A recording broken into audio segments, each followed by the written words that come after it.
പ്രഭാസ്, പൃഥ്വിരാജ്, ശ്രുതി ഹാസൻ എന്നിവരെ അണിനിരത്തി ഹോംബാല ഫിലിംസിന്റെ പ്രശാന്തിൽ ചിത്രം സലാർ ഡിസംബർ 22-ന് വേൾഡ് വൈഡ് റിലീസ് ചെയ്യുന്നു. വിദേശ പഠന സ്വപ്നങ്ങൾക്ക് REG ഇമിഗ്രേഷൻസ് ആൻഡ് എഡ്യൂക്കേഷൻ കേരളത്തിൽ എല്ലായിടത്തും. നിങ്ങൾക്ക് ഈ വിർച്വൽ ഗെയിം മാത്രമേ ഉള്ളൂ, ഗ്രൗണ്ടിൽ ഇറങ്ങിയ ഗെയിം ഒന്നുമില്ല? പണിയെടുക്കാൻ ആർക്കും ഇഷ്ടമുള്ളത്. അപ്പാർട്ട് ഫ്രം ഗെയിമിംഗ് എന്നാ ചെയ്യുന്നത്? മോൻ കൈവിട്ടു പോയി. എന്റെ അപ്പം തന്നെ ചീത്തയൊക്കെ, അതുകൊണ്ട് പിന്നെ കുഴപ്പമില്ല. ഒരു പണിയും ചെയ്യാതെ രാവിലെ തൊട്ട് മുറി കയറുന്ന ഒച്ചമ്പോളാണ്. ഒടുക്കത്തെ സീനായിരുന്നു ആ പുള്ളിക്കാരൻ. അതേ തന്നയിലും ടൈറ്റിലൊക്കെ അങ്ങനെ എടുത്തൊരു വീഡിയോ. സ്വാഭാവികമായിട്ടും അടുത്ത ചോദ്യം എന്തായിരിക്കും? ഉത്തരമില്ലാത്ത ചോദ്യം. വരുമാനത്തെ കുറിച്ചാവണല്ലോ. നല്ല പൈസ നമുക്ക് യൂട്യൂബിൽ ചെയ്യാൻ പറ്റും മര്യാദയ്ക്ക്. അതല്ല, യൂട്യൂബിൽ തന്നെ കുറെ ട്യൂട്ടോറിയലുണ്ട്. 4-5 ലാക്ക് ആയിട്ടുണ്ട് അപ്പൊ മൊത്തത്തിൽ. എന്തൊക്കെയാണ് ചെയ്തിട്ടുള്ളത്? പെർഫെക്റ്റ് ഗെയിമിംഗ് മച്ചാൻ, ഗെയിം തെറാപ്പിസ്റ്റ് ആൻഡ് റൂം ജെറി. Hello guys. പേര് പറഞ്ഞു. ടോംസൺ ഗെയിം പഞ്ചാളി. ഓക്കെ. എന്റെ പേര് സ്വാതിക് എന്നാണ്. Full name Swathik Narayanan. സ്വാതിക് നാരായൺ. എന്റെ പേര് ജെറി തന്നെ, ചാനലിന്റെ പേര് ഉള്ള ജെറി ജോൺ പോളി. ജോലിയൊക്കെ ചെയ്ത് പൈസ ഉണ്ടാക്കി അതിൽ നിന്ന് ഇത് തുടങ്ങാന്ന് പറയുന്നത് ഇത്തിരി പാടാ അല്ലേ? അപ്പൊ ഈ എക്യുപ്മെന്റ്സിന്റെ കാര്യങ്ങളൊക്കെ എങ്ങനെയാ? നിങ്ങൾക്ക് ഒരു സ്ട്രീമിംഗ് റൂം വേണം അല്ലേ? നിങ്ങൾ ഒച്ചയും ബഹളം ഉണ്ടാക്കുന്നൊന്നും ആരും കേൾക്കാതിരിക്കാൻ സൗണ്ട് പ്രൂഫ് ഒക്കെയാണോ റൂം?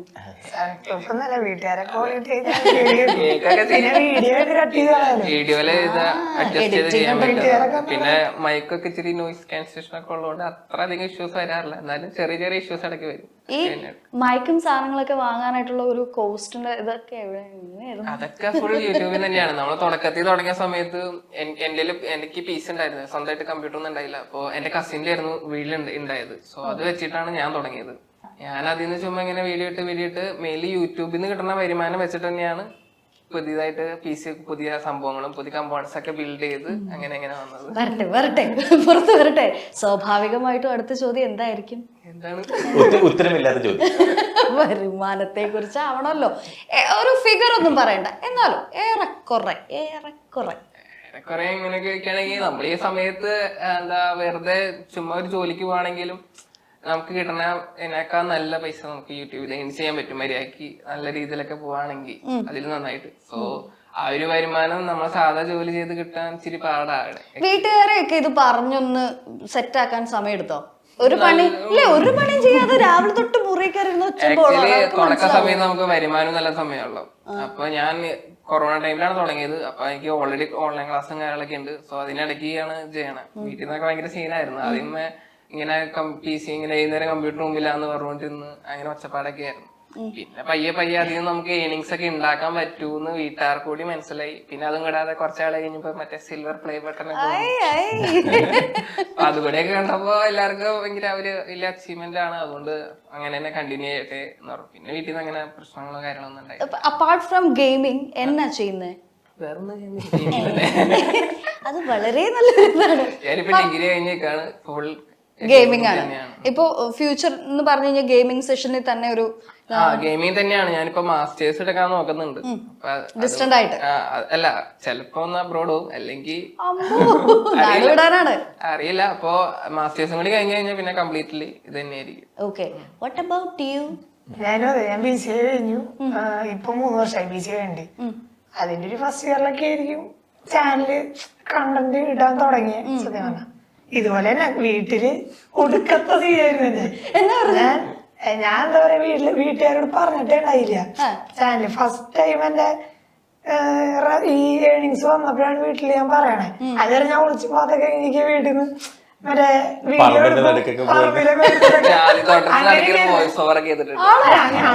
ഭയങ്കര സീനായിരുന്നു കൊറോണ ടൈമിലൊക്കെ. അപ്പൊ അച്ഛനായിരുന്നു പുറത്തായിരുന്നു, പുറത്തുനിന്ന് കേരളത്തിന് പുറത്തായിരുന്നു. അപ്പൊ അച്ഛൻ കൊറോണയൊക്കെ ആയിട്ട് നാട്ടിൽ വന്ന ടൈമാണല്ലോ. അപ്പൊ ഭയങ്കര ഇഷ്ടം അച്ഛന്. അച്ഛൻ പഠിക്കാന്ന് പറഞ്ഞൊരു കമ്പ്യൂട്ടർ വാങ്ങി തന്നതാ. അത് ഗെയിം ഉണ്ടെന്ന് അതിനെ കുറിച്ച് അറിയാല്ലേ അച്ഛനൊന്നും. പിന്നെ ഇങ്ങനെയൊക്കെ വിളിച്ചു അതൊക്കെ കണ്ടന്റ് എടുത്ത് പറമ്പിലൊക്കെ വരുന്ന വോയിസ് ഓവറൊക്കെ ചെയ്തിട്ടാണ് ഞാൻ ചെയ്തായിരുന്നു.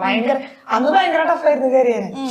പക്ഷെ കയറി വന്ന് പിന്നെ ഞാൻ ഡിഗ്രിക്ക് പഠിച്ചോണ്ടിരിക്കും. അപ്പൊ അതിന്റെ ലാസ്റ്റ് സെമ്മിന്റെ എമൗണ്ട് ഉണ്ടല്ലേ, ഞാൻ അച്ഛനോട് പറഞ്ഞു. അന്നാണ് ഭയങ്കര ടൈറ്റ് ആയി. അല്ലല്ല, ഞാൻ അച്ഛനോട് പറഞ്ഞു ലാസ്റ്റ് ടൈം എന്റെ പൈസ ഞാൻ അടയ്ക്കാന്ന് പറഞ്ഞിട്ട് അച്ഛനോട് പറഞ്ഞു. അപ്പോഴാണ് അച്ഛൻ നീക്ക് ഇങ്ങനെ പൈസ കിട്ടും അങ്ങനെ. അപ്പൊ ഭയങ്കര സന്തോഷമായിരിക്കും. ജെറിയുടെ ലൈഫിനെ കുറിച്ച് ചോദിക്കട്ടെ. അയ്യോ, എന്താ ജെറി ചെയ്തോണ്ടിരുന്നത്? 3-ാം വയസ്സിൽ എന്റെ അപ്പനാണ് ഗെയിമിംഗിലേക്ക് ഇറക്കിയത്. 3-ാം വയസ്സിലോ? അപ്പോഴേ തുടങ്ങിയതാണ്. അപ്പൊ ഫാമിലിയിൽ നിന്ന് ഇവർക്ക് ഉണ്ടായ അത്ര ഇഷ്യൂ തനിക്ക് ഉണ്ടാവാൻ സാധ്യതയില്ലല്ലോ. എന്റെ അപ്പം തന്നെ എന്നെ ചീത്തയാക്കിയത്, അതുകൊണ്ട് പിന്നെ കുഴപ്പമില്ല. അതെ, അതാ, അപ്പോ ലൈക്ക് തുടക്കത്തിൽ കൺസോൾ ഗെയിമിംഗ് ആയിരുന്നു, പിന്നെ PS1 PS2 അങ്ങനെ വന്നു. നാട്ടിലേക്ക് 10th വന്നു. അപ്പൊ പുറത്തായിരുന്നോ? ദുബായിലായിരുന്നു. ഓക്കെ. അപ്പോ 10th വന്നു, ബേബി കം ടു ദുബായ്. പക്ഷേ പിന്നെ വീണ്ടും ഇവിടെ കോളേജ് ഒരു സെക്കൻഡ് ഇയർ ഒക്കെ ആയപ്പോഴത്തേക്കും ചാനൽ ചുമ്മാ എല്ലാ ആഴ്ചയും വീഡിയോ കിട്ടുകയാണ്. പിള്ളേരുടെ കൂടെ കളിക്കലല്ലേ, അപ്പൊ അങ്ങ് വീഡിയോ ഇടാം എന്ന് പറഞ്ഞുകൊണ്ട് റെക്കോർഡ് ചെയ്ത് കിട്ടു തുടങ്ങി. പിന്നെ ഒരു 3rd ഇയർ ആയപ്പോഴത്തേക്കും ആനിമേഷൻ സൈഡിലേക്ക് ഒന്ന് പോയി. അത് ഇനീഷ്യലി അതിലേക്ക് പോകാനായിരുന്നു പ്ലാൻ.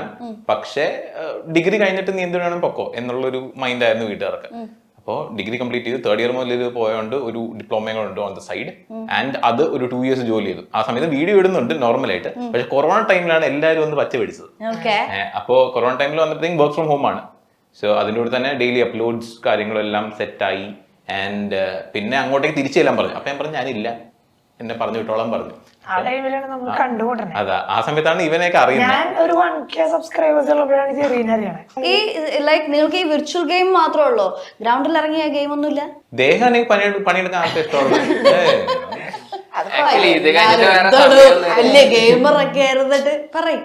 ഇത് കഴിഞ്ഞിട്ട് ഒന്നാമത് വേറെ സമയമില്ല നമുക്കിപ്പോ ഇതിലേക്ക് ഫുള്ളായിട്ട് പുറത്തിറങ്ങി ഗെയിം കളിക്കണ ഗെയിമുകളുണ്ടല്ലോ, അതുപോലെ ഇപ്പൊ മറ്റേ VR ഒക്കെ ഉണ്ടല്ലോ, മുറിയുടെ അകത്ത് ഫുൾ ഓടിയാണെന്ന് കളിക്കും. അതിന്റെ ഉള്ളിൽ ഗെയിം. ഈ റൂം സെറ്റപ്പ് ചെയ്യാൻ എത്ര കോസ്റ്റ് ആയിട്ടുണ്ടാവും ടോട്ടല്? ഇപ്പത്തെ കറന്റ്ലി താൻ ചെയ്യുന്ന ഒരു സ്പേസിന് വേർത്ത് നോക്കുകയാണെങ്കിൽ ഇപ്പൊ ഒരു 4-5 lakh ആയിട്ടുണ്ട് അപ്പൊ മൊത്തത്തിൽ. എന്തൊക്കെ ഇതിനകത്ത് ചെയ്യും? അതൊക്കെ കുറവാ. അത് ആക്ച്വലി എന്റെ കൊച്ചൊക്കെ കുറവാണ്. തന്റെ എത്രയാ? എന്റേത് ക്ലോസ് ലൈക്ക് 3.5 4. ഒരു നോർമൽ ഗെയിമേഴ്സിന്റെ തന്നെ അല്ല മെയിൻ തിങ് ആ PC ആ പെട്ടിക്ക് അതിനാണ് ഏറ്റവും വില. അതിനിപ്പോ എന്റേത് ഒരു 1.5 ആയിട്ടുണ്ട് പണ്ട് ടൈമിൽ, 2 years ago. പിന്നെ എക്സ്ട്രാ ആക്സസറീസ് VR സാധനം അതിന് ഒരു 30K 40K അങ്ങനെ വരും. അതല്ലാണ്ട് മോണിറ്റർ നല്ല സാധനങ്ങൾ മേടിക്കണം മീൻസ് കുറെ ബഡ്ജറ്റ് ഉണ്ട്. ഇപ്പൊ നമുക്ക് നമ്മുടെ അനുസരിച്ച് ഇപ്പൊ നമുക്ക് ഇത് 4 ലക്ഷം 5 ലക്ഷം രൂപയ്ക്ക് PC മാത്രമായിട്ട് ബിൽഡ് ചെയ്യാൻ പറ്റും. അത് മാത്രമായിട്ട് ബിൽഡ് ചെയ്യാൻ പറ്റും. നമ്മളൊക്കെ ബഡ്ജറ്റ് ഫ്രണ്ട്ലി കുറവാണ് ഗെയിമിങ്ങിന് നമ്മൾ കണ്ടന്റിന് ഇപ്പൊ VR അതാ പറഞ്ഞേ, സിയറിംഗ് അങ്ങനെ കുറെ കാര്യങ്ങളൊക്കെ ഉണ്ട്. അതിനൊക്കെ ഓരോന്നിനും ഓരോ നോക്കുകയാണെങ്കിൽ ഏകദേശം പിന്നെ നമ്മളത് വെച്ച് കണ്ടന്റ് ചെയ്യും. അങ്ങനെ ഒരു ഇതുണ്ട്. ഈ ഗെയിമിംഗ് ലൈക്ക് മോണിറ്ററി ബെനിഫിറ്റ് കൂടി ഉള്ള ഒരു സാധനമാണെന്നൊക്കെ എപ്പോഴാ മനസ്സിലാക്കിയേ? ഇതൊരു രസത്തിന് കളിച്ചു തുടങ്ങിയതായിരിക്കില്ലേ ആദ്യം? അതോടൊക്കെ അങ്ങനെയായിരുന്നു. പിന്നെ യൂട്യൂബിൽ തന്നെ കണ്ടിട്ട് പിന്നെ യൂട്യൂബിൽ കുറെ പേര് ഓൾറെഡി ഇടുന്നുണ്ടായിരുന്നു. ഞാനൊക്കെ അങ്ങനെ വന്നായിരുന്നു. യൂട്യൂബിലൊക്കെ ഓൾറെഡി പേര് കണ്ടന്റ് ഒക്കെ ഇടുന്ന കണ്ടിട്ട് അതായത് ഇതൊരു മോണിറ്ററി ബെനിഫിറ്റ് കൂടി ഉള്ള സാധനമാണെന്ന് അറിഞ്ഞിട്ട് വന്നതാ. അതല്ല, യൂട്യൂബിൽ തന്നെ കുറെ ട്യൂട്ടോറിയലുണ്ട് ഇങ്ങനെ. ഓക്കെ, നിങ്ങൾക്ക് യൂട്യൂബിൽ ഇങ്ങനെ വീഡിയോ ഇടുമ്പോൾ $ഇത്രയും ഒരു മാസം എന്ന് കുറെ ക്ലിക്ക് ബേറ്റ് ആയിട്ട് കുറെ സാധനങ്ങൾ കാണും. അപ്പോ എന്താണെങ്കിൽ നമ്മൾ എടുത്ത് നോക്കും, ഇങ്ങനെ ചെയ്ത് കഴിഞ്ഞാൽ പൈസ കിട്ടും. എന്നാൽ എടുത്ത് നോക്കുമ്പോഴത്തേക്കാണ് മനസ്സിലാവും ഓക്കെ ഇതിന് ഇങ്ങനെ കിട്ടും. അതിലേക്ക് ഇറങ്ങുമ്പോഴേ മനസ്സിലാകത്തുള്ളൂ മുങ്ങിത്തപ്പിയാൽ എന്തെങ്കിലും കിട്ടത്തുള്ളൂ എന്നുള്ളത്. ഞാൻ ആദ്യമാണ് ഇംഗ്ലീഷിലൊക്കെ കണ്ടന്റ് ഉണ്ടായിരുന്നു, ഒരു 5-6 വീഡിയോ ഒക്കെ. അന്നൊന്നും എനിക്ക് അറിയണ്ടായിരുന്നില്ല ഇന്ന് റവന്യൂ ഉണ്ടാക്കാന്നൊക്കെ. ചുമ്മാ അന്ന് പറഞ്ഞാൽ എന്റെ മൈൻഡിൽ എന്ന് പറഞ്ഞാൽ ഞാൻ ഒരു ഗെയിമിന്റെ ഒരു ഫിക്സ് ഇട്ടിട്ടാ തുടങ്ങിയിട്ടുണ്ടായിരുന്നത്. അതിന് എനിക്കൊരു ഗെയിമിൽ ഒരു എറർ വന്നു. അപ്പൊ ഞാൻ അങ്ങനെ യൂട്യൂബിൽ നോക്കി, അപ്പൊ ഒരു പുള്ളിക്കാരൻ ഇട്ടുണ്ട്, അതെനിക്ക് ഫിക്സ് ആവണില്ല എറർ. എന്നിട്ട് ഞാൻ തന്നെ അതിൽ എന്തൊക്കെയോ ഫയലൊക്കെ വാങ്ങിയപ്പോ എനിക്ക് ഫിക്സ് ആയി. അപ്പൊ ഞാൻ കൊള്ളാലോ. എന്നിട്ട് ആ പുള്ളിക്കാരൻ അതേ തന്നതിലും ടൈറ്റിലൊക്കെ അങ്ങനെ എന്റെ അടുത്തൊരു വീഡിയോ നമ്മൾ എന്റെ വീട്ടിൽ പറഞ്ഞാൽ എല്ലാരും കാണാൻ എന്റെ വീഡിയോ അത്രേ ഉള്ളൂ. അല്ലാതെ റവന്യൂ ഒന്നും മാറിയിട്ടുണ്ടായിരുന്നില്ല. ഒരു 4 വീഡിയോ കിട്ടി കഴിയുമ്പോഴാണ് പിന്നെ മനസ്സിലാവും ഇതൊന്നും ഇങ്ങനെ റവന്യൂ സംഭവമൊക്കെ ഉണ്ട് എന്നൊക്കെ മനസ്സിലായി. എത്ര സമയം എടുക്കും ഒരു ഗെയിമിന് വേണ്ടിട്ട്? ഒരു ഡേ മൊത്തം എടുക്കും. ഇപ്പൊ ഞങ്ങൾ 3 ഏകദേശം ഡെയിലി വീഡിയോ കാണുന്ന ആൾക്കാരാ. അപ്പൊ രാവിലെ ഇരുന്ന് കഴിഞ്ഞാൽ രാവിലെ എന്ന് പറയാൻ പറ്റില്ല, ഞങ്ങള് രാത്രി ലൈറ്റ് ആയിട്ടൊക്കെ കിടന്നുറങ്ങി ഒരു ഉച്ചയാകുമ്പോൾ എണീക്കും. അത് കഴിഞ്ഞ് കണ്ടന്റ് ഒക്കെ തപ്പി പിടിച്ച് ഒരു വൈകുന്നേരം വീഡിയോ എടുത്ത് കഴിഞ്ഞ് എനിക്കൊരു എന്റേന്ന് പറഞ്ഞാൽ ഞാൻ കുറച്ചുകൂടി എഡിറ്റിംഗ് ഫോക്കസ് ചെയ്ത എന്റെ വീഡിയോസ്. അപ്പൊ ഒരു 5 മണിക്കൂറൊക്കെ എടുക്കും എഡിറ്റ് ചെയ്യാൻ. എന്റെ വീഡിയോ ചിലപ്പോ രാത്രി കറക്റ്റ് 12 മണിക്ക് മുന്നേ ഇടുക, 11:59 അങ്ങനെ കിട്ട് പോണതാ. അല്ല ഞാൻ ചോദിച്ചില്ലായിരുന്നു ഇതല്ലാണ്ട് വേറെ വല്ല ചെയ്തോളൂ, ഇതല്ലാണ്ട് വേറെ ഒന്നും സമയമില്ല. ഇതന്നെ ഒരു ദിവസം ലൈവ് പോലെയല്ല, അതാണ് ചെയ്യും. പുറത്ത് നോക്കുമ്പോഴത്തേക്ക് ഭയങ്കര എളുപ്പം പോലെ തോന്നും. പക്ഷെ വീഡിയോ ഇട്ട് തുടങ്ങുമ്പോഴാണ്. ഞാൻ ഈ RPയുടെ കാര്യം പറഞ്ഞപ്പോഴാണ് ഇപ്പം സ്പേസിൽ ലൈക്ക് ഒരു പർട്ടിക്കുലർ സ്പേസിൽ നിന്നിട്ട് ചെയ്യുമ്പോൾ നിങ്ങൾക്ക് ക്യാരക്ടേഴ്സിനൊക്കെ ഓരോ പേരുകളൊക്കെ ഉണ്ടാവത്തില്ലേ? ഇപ്പം കുറേ പേരുടെ ഞാൻ കേട്ടിട്ടുണ്ട്, രായപ്പൻ, അങ്ങനത്തെ നല്ല ഫണ്ണി ഗെയിമുകളൊക്കെ കേട്ടിട്ടുണ്ട്, സിനിമേനെ ബേസ് ചെയ്തിട്ടൊക്കെ. അപ്പൊ നിങ്ങൾക്ക് അങ്ങനത്തെ പേരുകളൊന്നുമില്ല, നിങ്ങൾക്ക് കുറച്ച് ടഫ് നെയിംസ് ആണ്. അങ്ങനെ കളിക്കാറില്ല, ഓൺലൈൻ കളിക്കും. ഞാനും വരും, ഞങ്ങൾ മൂന്നാളും സത്യം പറഞ്ഞാൽ RP കണ്ടന്റ് ചെയ്യും, റോൾ പ്ലേ പോലെ ചെയ്യും. പക്ഷെ ഞങ്ങള് പറഞ്ഞാൽ ഞങ്ങളുടെ പ്രൈവറ്റ് ഒരു സെർവർ ഉണ്ട്, അതിന് ഞങ്ങൾ മൂന്നാൾക്ക് ഒരു ക്യാരക്ടർ ഉണ്ടാവും. അതില് ഇവന് ഞാനും റിച്ച് കിട്ടുന്നുണ്ട്, ഞങ്ങള് ഇങ്ങനെ ഉണ്ടാക്കി വെച്ചാൽ എത്രത്തോളം വ്യത്യാസം ചെയ്ത് നടക്കുന്ന രണ്ടു പിള്ളേര്. അങ്ങനത്തെ ചെറിയ ക്യാരക്ടറാണ്. റിയൽ ലൈഫിൽ സാധിക്കാത്തതൊക്കെയാണ്. റിയൽ ലൈഫിൽ ചെയ്യാൻ പറ്റാത്ത നമുക്ക് എല്ലാ സാധനവും നമുക്ക് ഗെയിമിൽ ചെയ്യാൻ പറ്റും. എന്താണ് ഗെയിം തെറാപ്പിസ്റ്റ് എന്ന് തുടക്കം തൊട്ട് ഈ ഒരു പേര് തന്നെയാണോ ഉള്ളത്? അല്ല, തുടക്കം വേറെ പേരായിരുന്നു, ഗെയിം തെറാപ്പിസ്റ്റ് എന്നായിരുന്നു. ഞാൻ ഒരു 3-4 പേരിട്ടുണ്ട്. ലാസ്റ്റ് ഈ പേരിട്ട ടൈമിലാണ് ചാനലൊന്ന് കയറിപ്പോയി, പിന്നെ മാറ്റാൻ പറ്റില്ല. പേരൊക്കെ ഏതൊക്കെയാ? ഒരെണ്ണം SN ക്രിയേറ്റീവ് എന്നായിരുന്നു, ടെക്നിക്കൽ അങ്ങനെ എന്തൊക്കെയോ പേരൊക്കെ ആയിരുന്നു. ഈ ഇന്റർവ്യൂ തുടങ്ങുന്നതിന് മുന്നേ എന്റെ അടുത്ത് പറഞ്ഞത് റൂൺ ജെറി എന്നുള്ളത് വളരെ സിമ്പിൾ ആയിട്ടുള്ള, കൂട്ടത്തിലെ ഏറ്റവും മിനിമൽ ആയിട്ടുള്ള പേരാണെന്നുള്ളതാണ്. പറയൂ, റൂൺ ജെറി, വാട്ട് ഈസ് റൂൺ ജെറി? ഞാൻ റൂൺസ്കേപ്പ് എന്ന് പറഞ്ഞൊരു ഗെയിം കുട്ടിക്കാലത്ത് മുതൽ കളിച്ചുകൊണ്ടിരുന്നതാണ്. ആകെ അത് മാത്രമേ കളിക്കാൻ പറ്റത്തുണ്ടായിരുന്നുള്ളൂ, PC ക്ക് ഓടിക്കാനായിട്ട് പറ്റുന്ന ആ കളി മാത്രമേ ഉണ്ടായിരുന്നുള്ളൂ. അപ്പൊ അതിലുള്ള എന്റെ യൂസർ നെയിം റൂൺ ജെറി എന്നായിരുന്നു. ചാനൽ എടുത്തപ്പോ ആ പേര് ഇങ്ങോട്ടേക്ക് എടുത്തു. ഓക്കെ, എന്താ ഈ റൂൺ എന്ന് പറഞ്ഞാൽ ജസ്റ്റ് ഒരു മാജിക്കൽ ഒരു സംഭവമാണ്, ഒരു സിജിൽ പോലെയാണ്, മാജിക്കൽ സിജിൽ പോലെയാണ്, ഒരു സിമ്പിൾ പോലെയാണ് റൂൺ എന്ന് പറയുന്നത്. അപ്പോ ജെറി എന്നുള്ള എന്റെ പേര് പകുതി. ഇവര് വേറെ ലെവൽ ബ്രോ. ഞാൻ കടന്നു ചിന്തിച്ചെടുത്ത പേരാണ്. Perfect gaming is very simple. എന്താണ് പെർഫെക്റ്റ് ഗെയിമിംഗ് മച്ചാൻ? അത് അങ്ങനെ വെച്ച് കഴിഞ്ഞാൽ പെർഫെക്റ്റ് ഗെയിം മച്ചാൻ ഞാൻ ആദ്യം എന്ത് പേരിടണമെന്ന് എനിക്ക് അറിയില്ലായിരുന്നു. സോ ഫസ്റ്റ് ടൈം ഞാൻ ഇട്ടത് പെർഫെക്റ്റ് ഗെയിമിംഗ് ഡ്യൂഡ് എന്നായിരുന്നു. അത് ഭയങ്കര ക്രിഞ്ച് ആയിട്ട് തോന്നി. പിന്നെ കുറച്ചാൾ കഴിയുമ്പോഴേക്കും പെർഫെക്റ്റ് ഗെയിമിംഗ് മച്ചാനാക്കി. പിന്നെ ആ പേരിലാണ് ചാനൽ കയറി വന്നത്. പിന്നെ അതോടും മാറ്റാനൊന്നും നിന്നില്ല, പേര് തന്നെ അങ്ങ് വെച്ച്. ഞാൻ ആക്ച്വലി തന്റെ ഒരു വീഡിയോ കണ്ടപ്പോഴേ ഈ സംസാര രീതി ഉണ്ടല്ലോ, പല വീഡിയോയിലും പല രീതിയിലാണ് സംസാരിക്കുന്നത്. എന്താ അങ്ങനെ? ഓരോ സമയത്ത് ഓരോ മൂഡ് ആയിരിക്കും, അപ്പൊ ആ മൂഡിനനുസരിച്ച് മാറും. കൊറേ നാളായോ ഇത് തുടങ്ങിയിട്ട്? ഞാനൊരു 8 വർഷം 9 വർഷം അല്ല, പഠിക്കുന്ന സമയത്ത് പോലെ ഞാൻ ചെറുതായിട്ട് വീഡിയോ ഇടാറുണ്ട്. ഫുൾ ടൈം ആയിട്ട് ഇതിലേക്ക് ഇറങ്ങിയിട്ടില്ല. വർക്ക് ടൈം ആയിരുന്നപ്പോഴത്തേക്കും കുറച്ചും കൂടി ഫ്രീ ടൈം കിട്ടിയല്ലോ. ജോലി കയറി കഴിഞ്ഞാൽ പിന്നെ ഫ്രീ ടൈം ആണല്ലോ ഫുള്ള്. അപ്പൊ ആ സമയത്താണ് പിന്നെ പണിയെടുത്തും ജോലിക്ക് പോകുമ്പോ വീഡിയോ ഇടാറുണ്ടായിരുന്നു. ആഴ്ചയിൽ വന്നിട്ട് 7 വീഡിയോ എടുക്കും, 7 ദിവസം ഷെഡ്യൂൾ ആയിട്ട് തിരിച്ചു ജോലിക്കും. അങ്ങനെയായിരുന്നു. ഇപ്പൊ ഞാൻ 2 മാസത്തേക്ക് വീഡിയോ എടുത്ത് വെച്ചിട്ട് നടക്കണ ട്രിപ്പ് അടിക്കും. അങ്ങനത്തെ ഏറ്റവും കൂടുതൽ കളിക്കുന്ന ഗെയിം ഏതാ? ഞാനോ ഇപ്പോ GTA ആണ്. നമ്മൾ 3 പേര് അത് തന്നെ. പക്ഷെ അത് RP എന്ന് പറയുന്ന ഒരു സൈഡും അതല്ല മൾട്ടിപ്ലെയർ വേറെ സൈഡും, 2 സൈഡുണ്ട്. അതിന്റെ മറ്റേ സൈഡാണ് ഞങ്ങൾ 3 കളിക്കുന്നത്. എന്റെ ചാനൽ എന്ന് പറഞ്ഞാൽ അതിന്റെ ഉള്ളിൽ മോഡൊക്കെ ഇട്ടിട്ട് വേറെ സെപ്പറേറ്റ്, അതായിരുന്നു എന്റെ കണ്ടന്റ് തുടക്കം തൊട്ട് ചെയ്ത് തന്നെ. അതായത് എക്സ്ട്രാ ഇപ്പോ ഗെയിമിൽ ഉണ്ടാവില്ല. ഇപ്പൊ നമുക്ക് ഇപ്പൊ റൊണാൾഡോനെ ഗെയിമിൽ കൊണ്ടുവരാം, റൊണാൾഡോനെ കൊണ്ടുവരാം, ഇപ്പൊ മോഹൻലാലിനെ കൊണ്ടുവരാം, വേണമെങ്കിൽ കൊണ്ടുവരാം. അങ്ങനെ ശരി ഇഷ്ടമുള്ള സംഭവങ്ങളിൽ ഇട്ടിട്ട് കണ്ടന്റ് ഒരു സ്ക്രിപ്റ്റ് പോലെ ഉണ്ടാക്കി. പക്ഷെ അത് കുറച്ച് ഭയങ്കര ടൈം കൺസ്യൂമിങ് അല്ലേ? മോഡ് ഉണ്ടാക്കുന്ന ആൾക്കാർ വരെ ഉണ്ടാവും. അത് നമ്മൾ പേ ചെയ്ത് വാങ്ങാം, അല്ലെങ്കിൽ ഡൗൺലോഡ് അങ്ങനെയൊക്കെ. എന്നിട്ട് കണ്ടന്റ് ഉണ്ടാക്കാൻ കുറച്ചധികം ടൈം കൊടുക്കും. നമ്മൾ തന്നെ ഒരു സ്ക്രിപ്റ്റ് പോലെ നമ്മുടെ സ്റ്റോറി ആയിരിക്കും, നമ്മൾ ഇഷ്ടമുള്ള പോലെ ആയിരിക്കും. ഇപ്പൊ വേറെ സ്ട്രീമിംഗ് പ്ലാറ്റ്ഫോംസ് ഒക്കെ ഉണ്ട്. ഇപ്പൊ ഇതുപോലെ തന്നെ നല്ല ഗംഭീര ഏർണിങ്സ് ഉണ്ടാക്കാൻ പറ്റുന്ന, അല്ലെങ്കിൽ ഇതിലും നന്നായിട്ട് ഏർണിങ്സ് ഉണ്ടാക്കാൻ പറ്റുന്നത്, അതിനകത്തോട്ട് എന്താ പോവാത്ത? എന്താ ജെറി?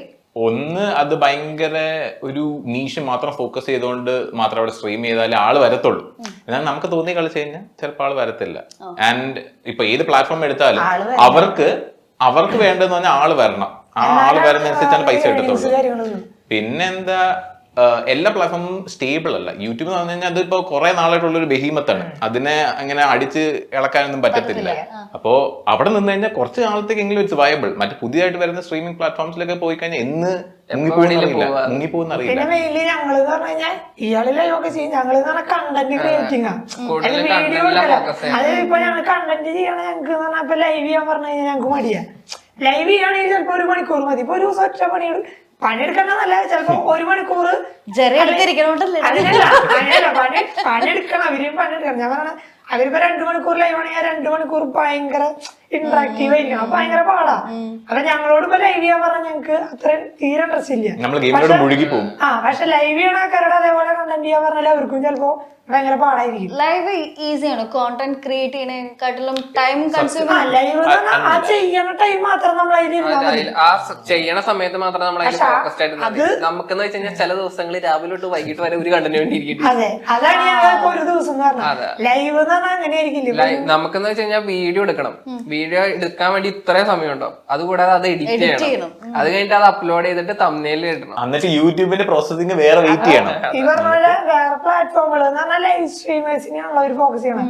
കണ്ടന്റ് ക്രിയേറ്റേഴ്സിനെ ഒന്നും അവർ എടുക്കണില്ലേ, അവിടെ ലൈവാണ് അവർ കണ്ടത്. അല്ല, ലൈവ് ഇടാൻ വേറെ കുഴപ്പം കൊണ്ട് നമ്മളിപ്പോ 1 മണിക്കൂർ ലൈവ് ഇടാന്ന് പറഞ്ഞാണ് ഞാൻ തുടങ്ങുന്നത്. തീർന്നു കഴിയുമ്പോൾ ഒരു 6 മണിക്കൂറാവും. പാതിരാത്രി 4 മണി വരെ ലൈവ് ഉണ്ടാവും. ആണോ? അങ്ങനെയൊക്കെ ഒരു ദിവസം കംപ്ലീറ്റ് പോയിട്ടുണ്ടോ ലൈവ് ഒക്കെ? അപ്പൊ അതൊക്കെ കാണാൻ കുറെ ആളുകൾ വരും ഇങ്ങനെ ലൈവിൽ. കുറച്ച് പേരുണ്ടെങ്കിൽ നമുക്ക് കുഴപ്പമില്ല, കാരണം നമ്മൾ ഗെയിം കളിക്കാനുള്ളത്. We are enjoying ourselves and then കുറച്ച് പേര് വന്നു കഴിഞ്ഞാൽ അവരുടെ കൂടെ ഒന്ന് എൻജോയ് ചെയ്യാം. അങ്ങനെ. പക്ഷെ അപ്പൊ ഞാനൊരു കാര്യം ചോദിക്കട്ടെ, ഇപ്പൊ ഒരു ദിവസം കോണ്ടന്റ് വേണ്ടാന്ന് വെച്ച് ലൈവിലായിട്ട് ഇറങ്ങി കഴിഞ്ഞാൽ ആ ദിവസത്തെ കോണ്ടന്റ് ആയില്ലേ? ഒരിക്കലും ചെയ്യില്ല. കണ്ടന്റ് വേറെ, ലൈവ് വേറെ. ലൈവ് എന്ന് പറഞ്ഞു ആ video it be there no? ഇല്ല, അങ്ങനെയല്ല. വീഡിയോ പോലെ വീഡിയോയിൽ പറഞ്ഞാൽ ക്ലിയർ ആയിട്ട് ഒരു സംഭവം ഉണ്ടായിരിക്കും. ഒരു 10 മിനിറ്റ് ഉണ്ടാവുള്ളൂ.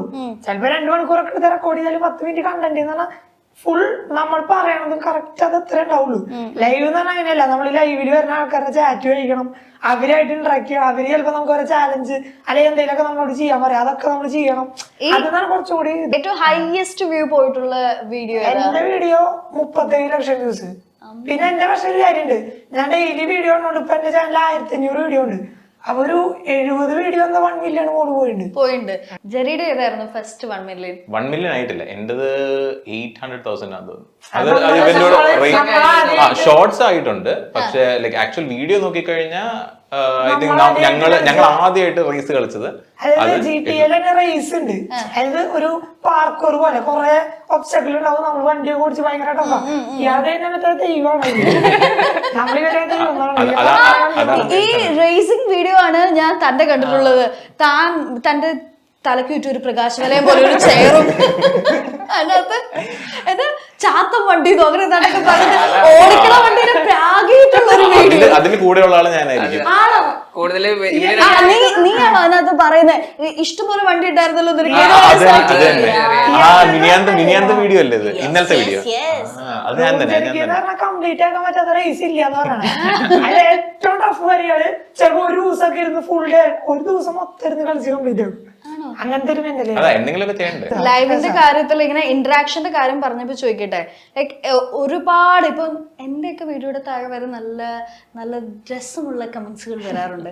പൊതുവെ ഹേറ്റേഴ്സ് കുറവുള്ള ഒരു ടീം ആയിരിക്കുമല്ലോ ഗെയിമേഴ്സിന്റെ. അങ്ങനെയാണോ? കമന്റ്സ് ഗെയിമേഴ്സിനെ ലൈവ് സ്ട്രീമേഴ്സിനൊക്കെ അത്യാവശ്യം നല്ല ഹേറ്റ് ഉണ്ട്. ഞാൻ ഒരുവിധമുള്ള വാക്കുകളെല്ലാം നേരെ ബ്ലോക്ക് ചെയ്തിട്ടു. അപ്പൊ കൂടുതലും കാണത്തില്ല. പിന്നെ മോഡറേറ്റർ പിള്ളേർമാരൊക്കെ ഉള്ളതുകൊണ്ട് ഓരോ അതൊക്കെ അടിച്ചു കഴിഞ്ഞാൽ ചിലപ്പോ അത് ഏത് ചാനലിൽ ലൈവ് പോകുന്നതനുസരിച്ചിരിക്കും. അപ്പൊ മെയിൻ ചാനൽ ലൈവ് പോകുന്നത് ഞാൻ ഭയങ്കര ഡീസെന്റാ. ഞാൻ ഒന്നും പറയത്തില്ല, എല്ലാം ഓക്കെ. കാണുന്ന എല്ലാം വേറെ ചാനലുണ്ട് ലൈവ് ഇടാൻ, വേറെ ചാനലുണ്ട്. 2 ചാനലുണ്ടോ? 6 ചാനലുണ്ട്. 6 അതാ എനിക്ക് വേറെ ഒന്നിനും സമയമില്ല. അന്ന് എല്ലായിടത്തും വീഡിയോ ഉണ്ട്. ഒരു ചാനലില് ഓരോ സെറ്റ് വീഡിയോ ഡെയിലി. അപ്പൊ you have to make 6 videos. അത് എല്ലാം പണ്ടത്തെ ചെറിയാണെങ്കിൽ ഒരു ദിവസം 3 വീഡിയോ മെയിൻ ചാനലിൽ, പിന്നെ ഒരു വീഡിയോ വേറെ സെക്കൻഡ് ചാനലിൽ, പിന്നെ live stream. Jerry, how old are you? I'm 29. 29. So ഇതിനുള്ള ടൈം എടുക്കാന്ന് പറയണത് എന്റെ മോനെ സമ്മതിക്കണം കേട്ടോ. ഗെയിമിംഗ് ഗുരു ആരാ? ഏറ്റവും ഇഷ്ടമുള്ളത് ആരെയാ ഗെയിമിംഗില്? ഇപ്പൊ കറന്റ്ലി ഹോളോ എന്ന് പറഞ്ഞൊരു ഇംഗ്ലീഷ് യൂട്യൂബർ ഉണ്ട്. What about you?